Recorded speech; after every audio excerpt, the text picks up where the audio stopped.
Dr. Paul O'Malley from Butler School District 53, and I am here with Ray Harth from Heliox, and we're going to be presenting on an amplified personalized learning and student outcomes. And this is something that we've been working on for over really a 3-year period of time, and we're finally at a point in time where we're implementing the nuts and bolts, and we're seeing some great gains.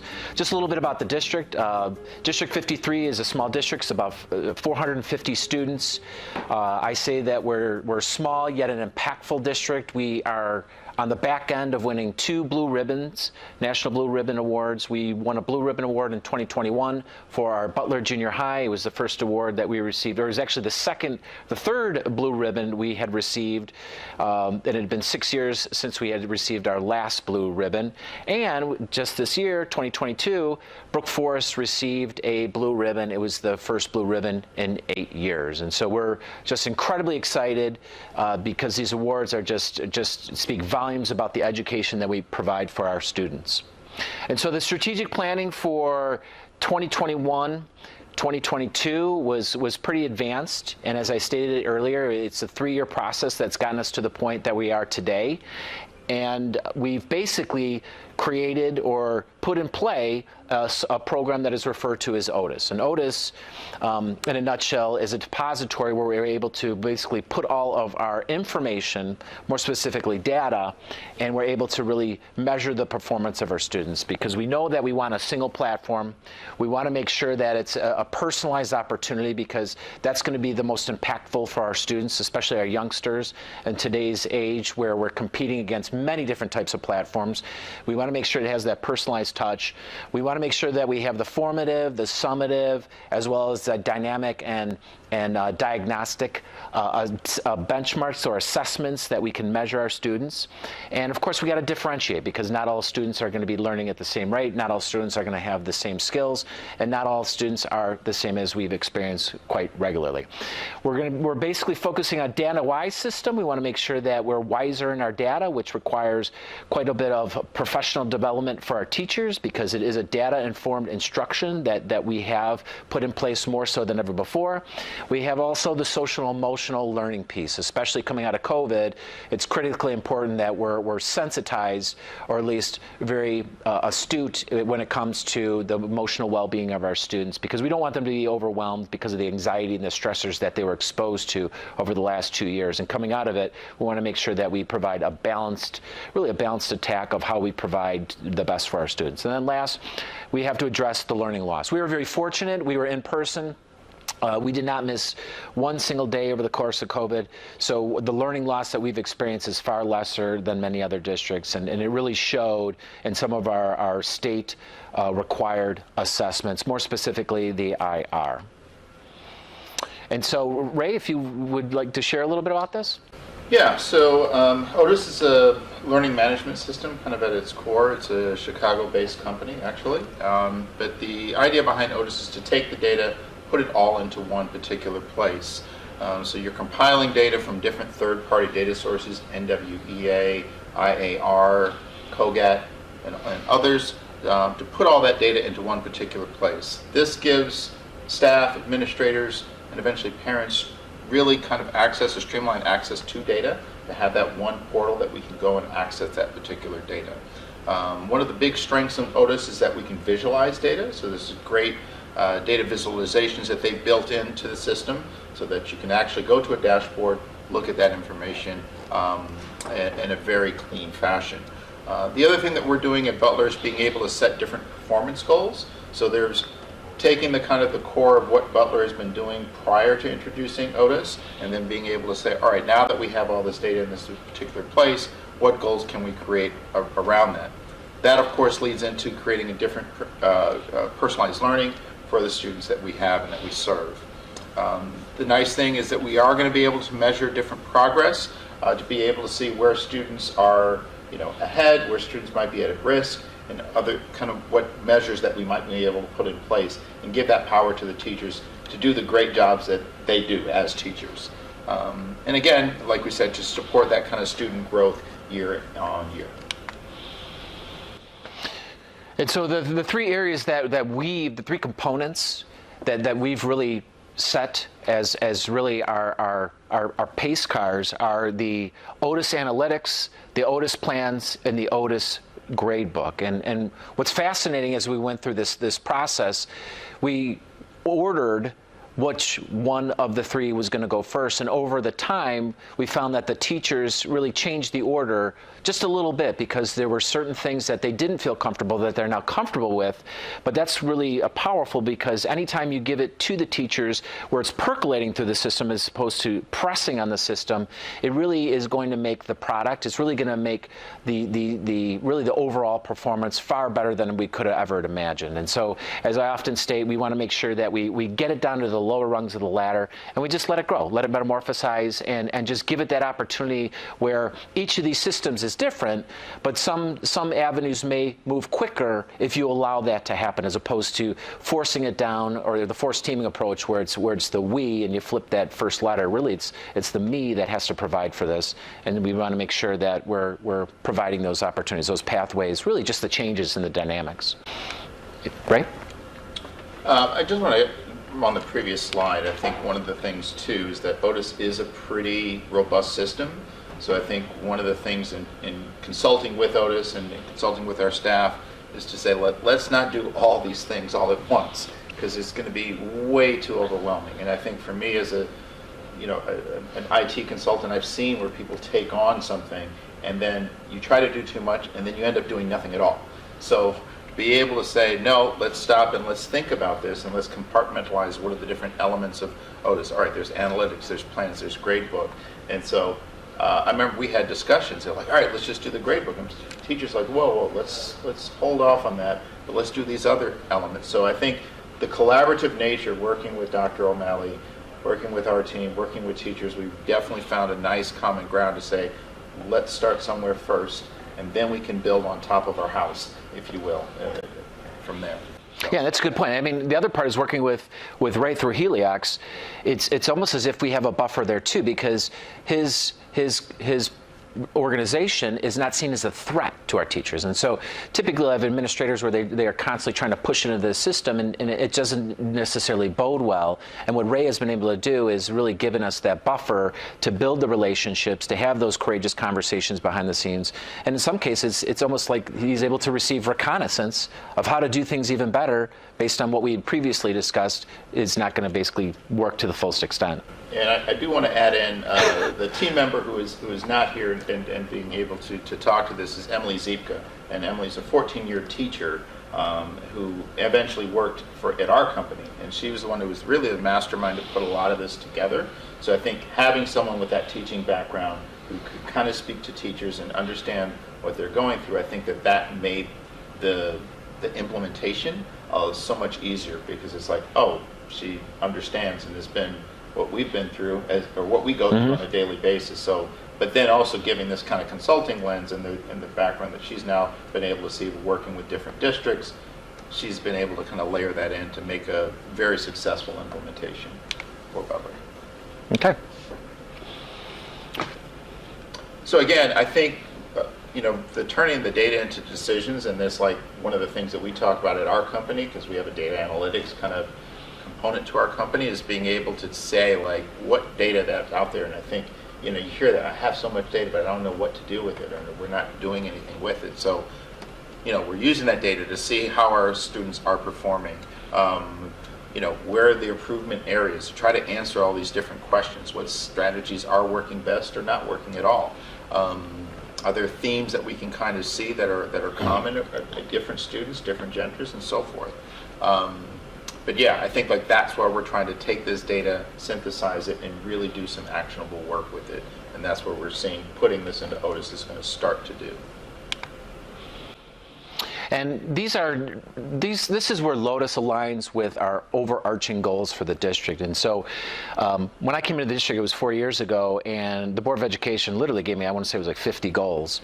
And we've work through each of these goals very gracefully. And some of them are continuous goals that you have to progress monitor year over year over year, because you want to make sure that what you've put in place stays relevant. That's the first thing.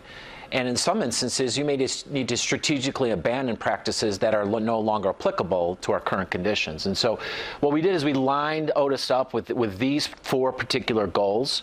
The pace at which we work within the context of these goals is truly up to the teachers, truly up to the building principal. And we've really given complete autonomy to make sure that we have the alignment in our multi-year plan when it comes to creating curriculum with teachers. We make sure that a teacher talks teacher. That's why we have a teacher that's providing the pathway, just like a lawyer talks lawyer, an architect talks architect. We want to make sure that we have it at a level that we're going to have the greatest advancement. So these are our overarching goals that we've aligned. Really, the data management system in this particular instance, it's Otis. In some instances, you'll have school districts that have a tech department where they can create their own. We do not have that luxury, but we have the luxury of really the economies of scale through Heliox. Right?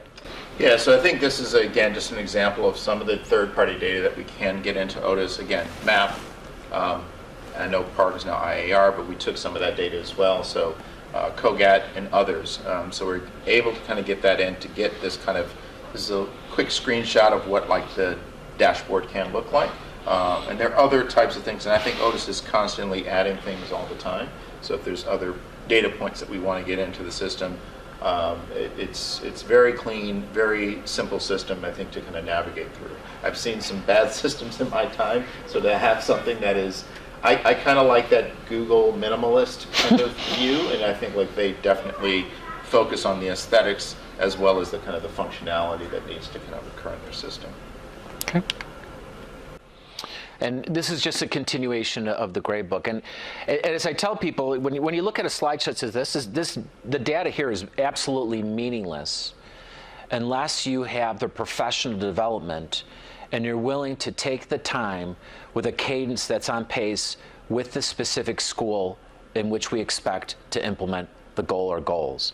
And so we've really made sure that as we're working through the phase 1, the phase 2, that these are completely malleable. They could change over time. We've adopted the practice of monthly informing our board, but we finally, after 3 years, and this is in our 4th year, we finally got to a point where every quarter with respect to our education committee, because that's where we report out, and then to the Board of Education, we're really providing advancements on where we are in the program. In fact, we're going to be launching this in November, but just this gives you an idea. We'll actually provide you with an actual data chart of it. If you go back to the previous slide, I think too, in this kind of phase 1, we thought about like, well, what is going to be that kind of win for teachers to kind of to work with? I mean, if you think about it, I mean, I just had to provide a whole bunch of access to people for NWEA, like, oh, my caseload of students is this. I need to kind of go into there and look and see how they're performing.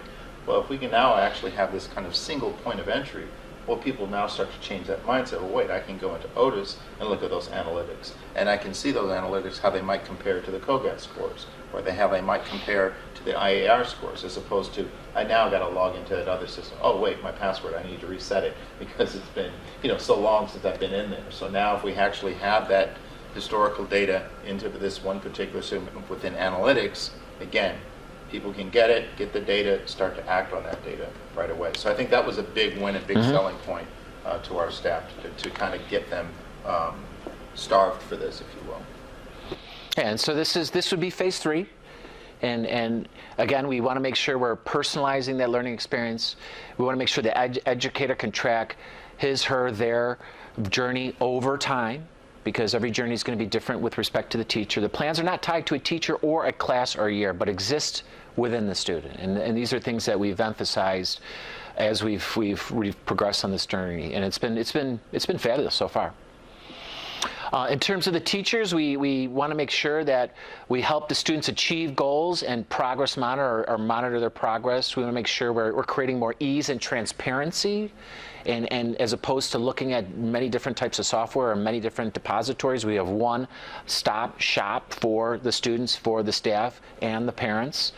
And in terms of the students, we want to achieve goals and monitor with evidence as well. And I think that's something that's truly between the two, because as I often tell people, it's not standards-based grading, it's evidence-based grading. You have to have evidence that they fulfilled that expectation. And I think that's something that gets lost in the shuffle, because one of them is just, you've met that standard. The other one, here are the points of entry where I have that can validate that that's exactly that.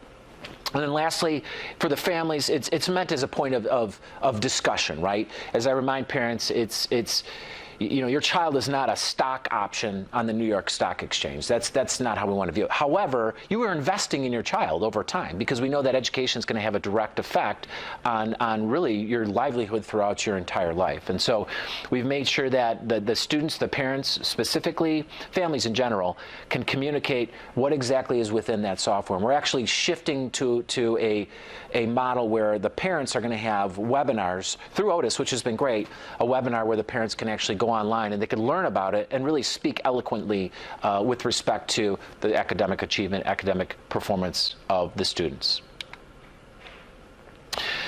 And this is a timeline, and I'll walk a little bit through this, but Ray can jump in here at any point in time, because I know that the person we've been working with, Emily, has just done a wonderful job. It really didn't start out this robust. Our first iteration of this was pretty germane. It was much smaller, but we're finding it's starting to compartmentalize as the passion starts to grow from the teachers, realizing that this really has an added value to the system. And so in 2021, 2022, we started really basic. We just wanted to upload the analytics and really test it out. It was a learning curve for our relationship with Otis, our relationship with Heliox, our relationship with District 53. We have then moved quite quickly, specifically for September of 22, to the analytics and the assessment in Otis. And so we have the link of the standards. It's something that we didn't expect, but we're actually finding that teachers want to do, because we did our curriculum maps. Our curriculum maps are on paper. However, Lotus actually is able to basically design it in the system, so you can click and paste and put it in, so it's directly attached. In October, we're assigning advanced assessments. This is something that's new for us, because the assessments are going to be in the system as opposed to on paper, and so we believe it can expedite the learning and provide the triangulation of the data points. And as you can see, we actually have it where we're going to roll it out to the parents and provide them with access, but there's an expectation that you have to watch the video, you have to become educated on the system, because that's going to be mission critical to have the courageous conversation when you're meeting with the parents. And if you could just speak to the ones beyond November, that would be great. Yeah, I mean, I think the thing is also about this timeline, like you said, it has been somewhat of a moving target to some degree because of that collaboration piece, where it's like, oh, let's start this right away. What we do is that we do revise this as we go through it. So if we say, hey, we need to actually spend more time with parents, you can see that January may move into February in some particular cases.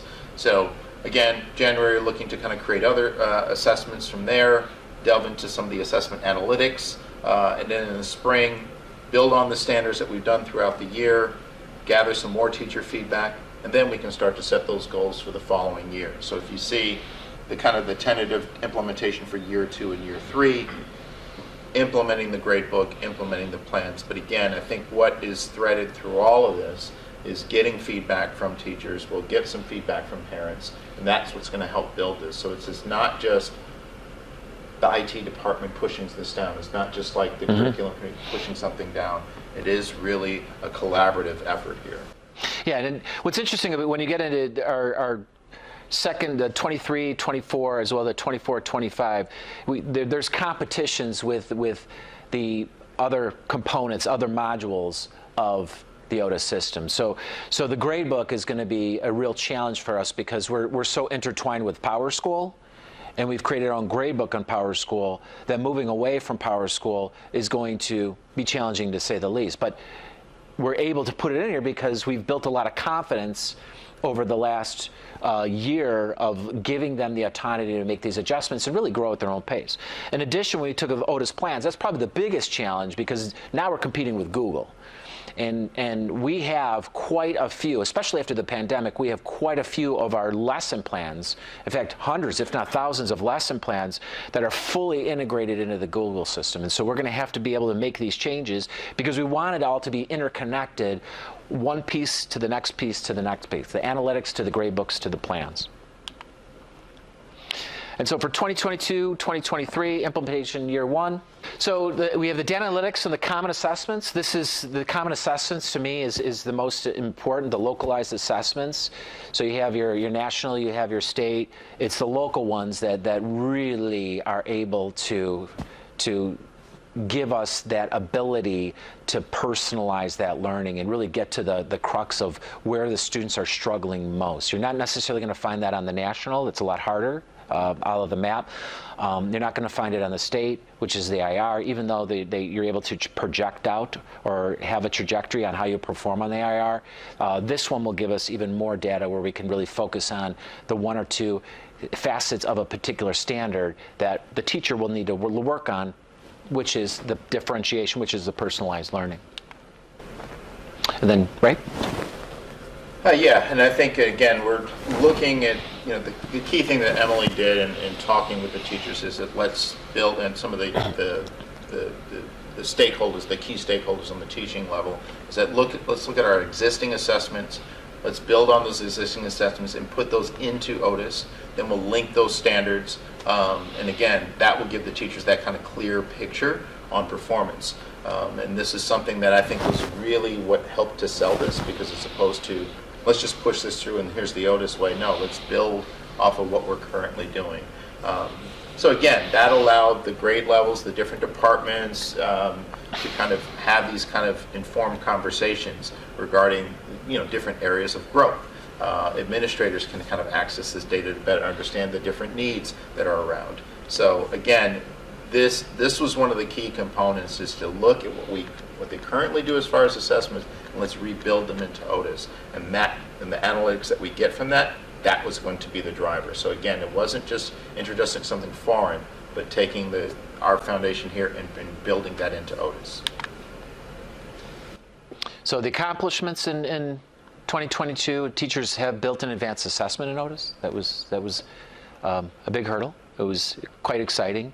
At Butler Junior High, we revamped our I CAN statements, which are our learning targets. And when I came into the district, we didn't even have our learning targets. And so to have those just provide the roadmaps for year over year over year to improve upon and really develop the curriculum so that it fits a District 53 student. And before the quarter end or the trimester, students will have taken at least one of the Otis assessments, which will be exciting to say the least. And so why are these accomplishments important? The standards aligned, and that's one of the things that is often missed, is that we need to align it with those standards. It's aligned so that the teachers can provide insight into the performance beyond a percentage. Otis creates visualization of the performance, as we basically talked about, and it moves Butler toward more and more so toward that personalized learning, which I've always say it's not one or two students that are in the advanced learning program. All the students are in the advanced learning program. They're just learning at a different rate on their journey of education. And so some of the advanced assessments are most complex to notice, but by mastering the first ones, we're finding that they'll get the nuts and bolts of how this is gonna basically play into roles year over year over year. And here's some professional learning overviews. Ray, anything?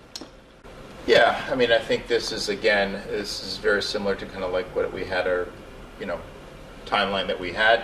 These are the different things that kind of Emily has plotted out, that by date, what are people going to be able to do in those particular areas. So, here we are in October.